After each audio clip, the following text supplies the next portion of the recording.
Hello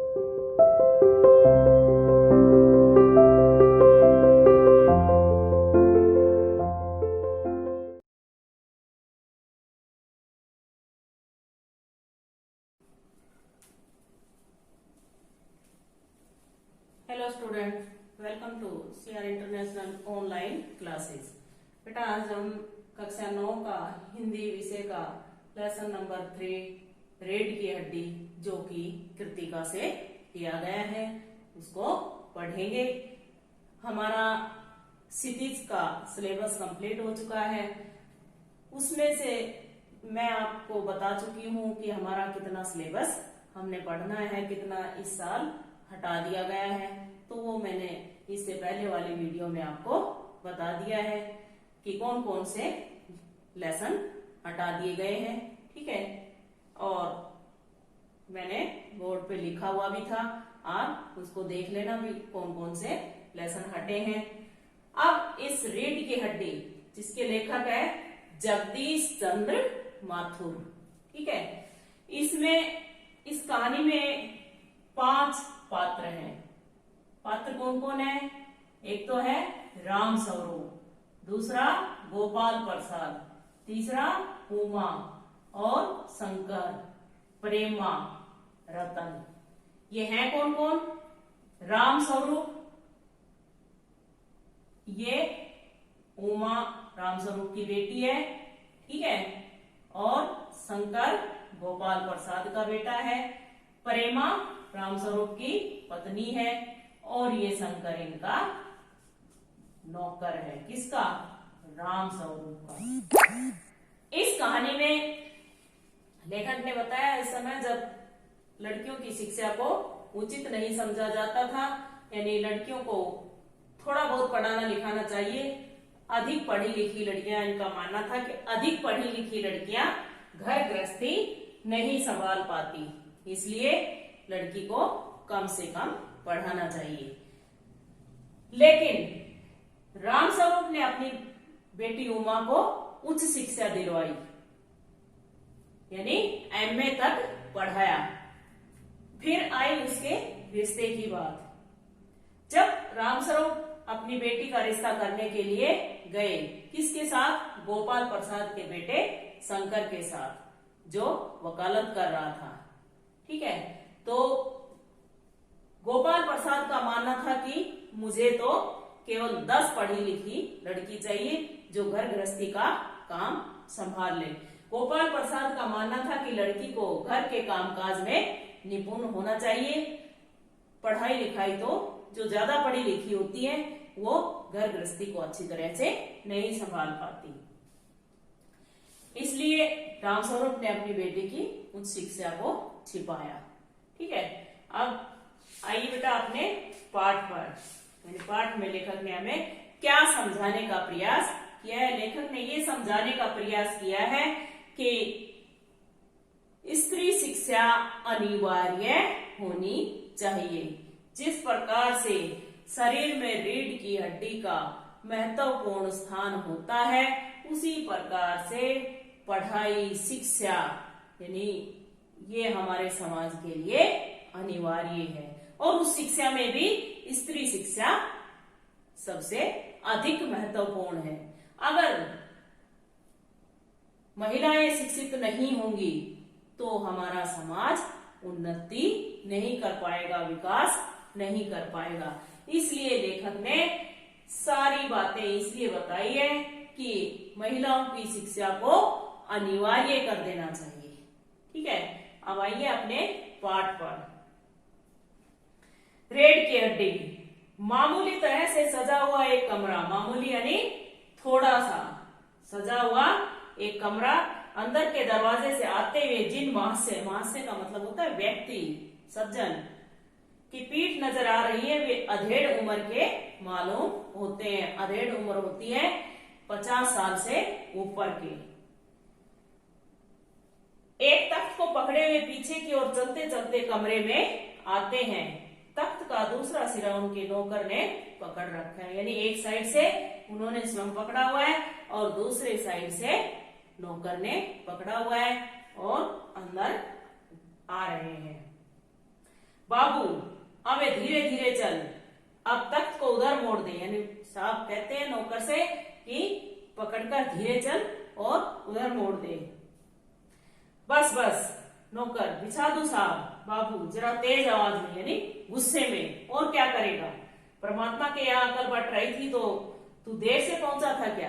यानी गुस्से में कहता है तेरे को नहीं पता कि ये यहाँ बिछाना है क्या? भगवान के घर जब बुद्धि बढ़ रही थी तो क्या देर से पहुंचा था? समाप्त हो चुकी थी, तुझे नहीं मिल पाई। बिछा दो साहब।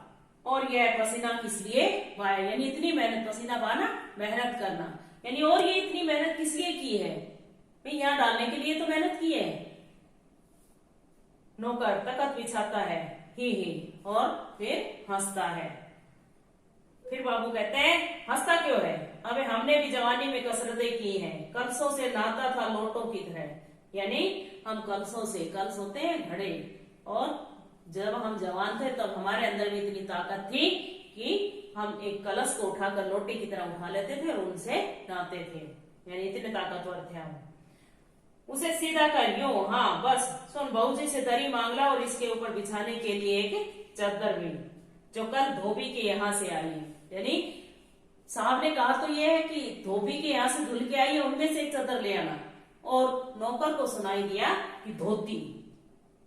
नौकर जाता है, बाबू साहब इस बीच में मेजपोश ठीक करते हैं, एक झाड़न से गुलदस्ते को साफ करते हैं। झाड़न होता है जिस कपड़े से हम डस्टिंग करते हैं, यानी झाड़ने पोंछने के लिए जिस कपड़े का प्रयोग करते हैं वो झाड़न कहलाता है।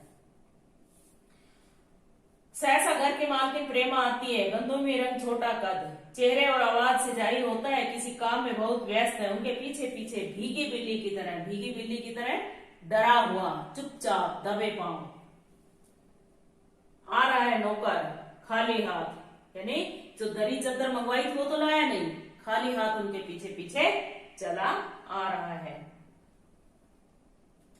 प्रेमा, मैं कहती हूँ तुम्हें इस वक्त धोती की क्या जरूरत पड़ गई? यानी आप थोड़ी देर पहले तो धोती बदली थी, इतनी जल्दी फिर से धोती की क्या जरूरत है? राम स्वरूप, धोती? प्रेमा, हाँ अभी तो बदल कर आए हो, और फिर न जाने किस लिए।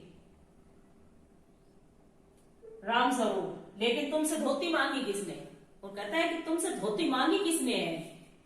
भाई मैंने तो चादर मंगवाई थी, मैंने कहा धोती मंगवाई थी। प्रेमा, यही तो कह रहा था रतन, यानी रतन ने जाकर धोती ही तो मांगी है। राम स्वरूप, क्यों बे रतन, तेरे कानों में डांट लगी है क्या? यानी तुझे ठीक से सुनाई नहीं देता क्या? कानों से भी बहरा है? मैंने कहा था धोबी के यहाँ से जो चादर आई है उसे मांग ला।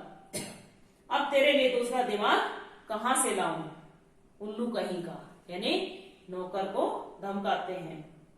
प्रेमा, अच्छा जब पूजा वाली कोठरी में लकड़ी के बक्स के ऊपर धुले हुए कपड़े रखे हैं ना, उन्हीं में से एक चादर उठा ला। रतन, और दरी? प्रेमा, दरी यहीं तो रखी है कोने में, वह तो पड़ी है। राम स्वरूप, दरी उठाते और बीबी जी के कमरे में से हारमोनियम ला और सितार भी। यानी ये एक वाद्य यंत्र होता है, हारमोनियम और सितार, यानी ये भी उठाकर ले आना। बीबी जी किसके?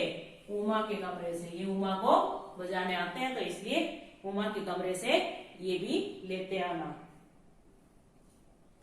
रतन जाता है, पति पत्नी तख्त पर दरी बिछाते हैं। प्रेमा, लेकिन मैं तुम्हारी लाडली बेटी तो मुंह फुलाए पड़ी है।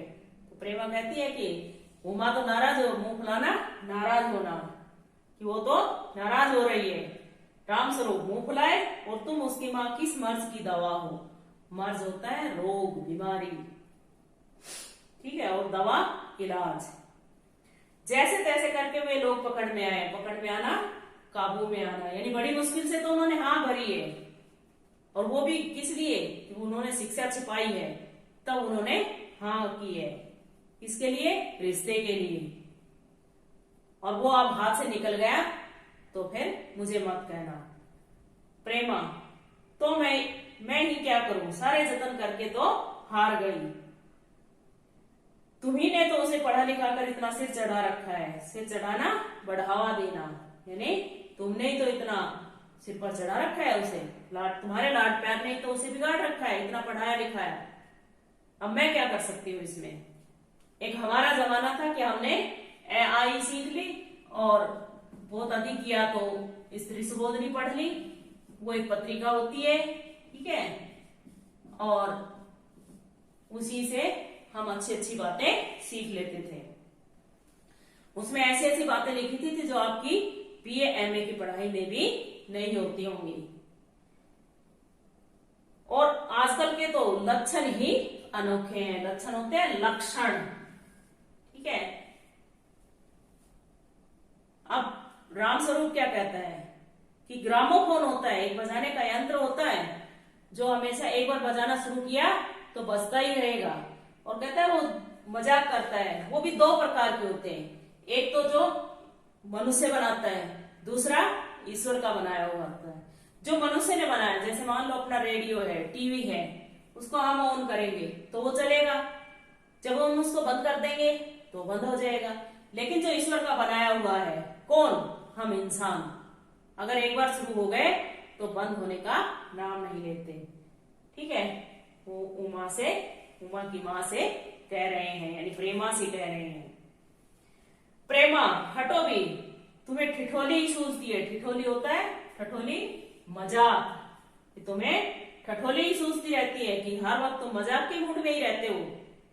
यह तो होता नहीं कि उस अपनी उमा को राह पर लाते, यानी इतना ये तो नहीं कर सकते कि आप अपनी बेटी को समझाओ। अब देरी कितनी रही है उन लोगों के आने में, यानी वो लोग आते ही होंगे बस।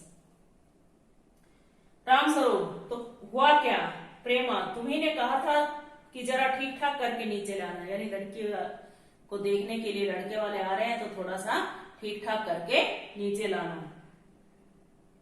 लड़की कितनी ही सुंदर हो बिना टीम टाम के, भला कौन पूछता है? टीम टाम होता है दिखावा करना, यानी कितनी ही सुंदर हो, मेकअप करना फिर भी पड़ता है, दिखावा तो फिर भी करना पड़ता है। पर उसे तो इन चीजों से न जाने किस जन्म की नफरत है, यानी उमा ये सब चीजों से दूर रहती है, वो कभी मेकअप नहीं करती, वो कभी दिखावा नहीं करती। मेरा कहना था कि आंचल में मुंह लपेट कर लेट गई, भाई मैं बाज आई तुम्हारी इस लड़की से, बाज आना हार मान लेना, यानी मैं तुम्हारी बेटी से हार मान गई हूँ। रामस्वरूप न जाने कैसा दिमाग है इसका, वरना आजकल की लड़कियों के सारे तो पाउडर का कारोबार चलता है।